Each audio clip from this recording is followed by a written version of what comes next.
Hello guys, wait wait wait, ভিডিওটা skip না করে দেখে থাকো। কত সুন্দর টক টক আম খাবার লাগছে মই।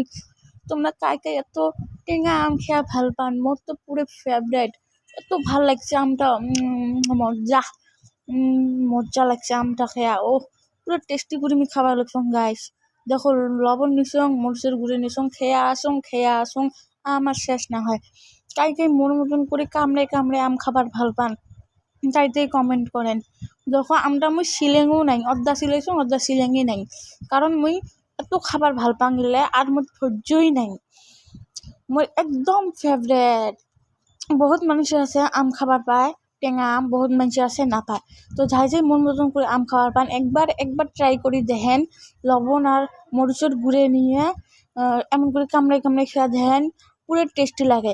আর একটা আছে ভর্তা সিস্টেম, ওটা আমি 2 দিন বানিয়ে খাইছং, খাওয়ার পরে ওটা আর টেস্ট লাগে না। তার জন্য আমি এমন করে কামড়ে কামড়ে খেয়ে আসং, পুরো টেস্ট লাগিয়ে আছে। তো তোমরা এমন করে খান, খেয়ে মুখ কোন একবার। তো আম খাইতে খাইতে একটা মাঝত তাকে একটা কয়া বেড়ে আসবে, ওটা ফেলে দিবেন। তো আমি ওটা ফেলে দিলুম, চটকা মারি ফেলে দিয়ে এলাম ওই ফির খাম। কামড়ে খেয়া থাকিম, সব গিলে টেস্টি করে খাম। তো এমন করে আম খাওয়ার পরে মোক একবার জানাই দিবেন কমেন্টত কেমন লাগছে। তো ভিডিওটা যদি তোমার ভালো লাগে থাকে লাইক করবেন, কমেন্ট করবেন, সাবস্ক্রাইব করবেন, তোমার বন্ধুদেরকে শেয়ার করে দিবেন। তো বাই বাই।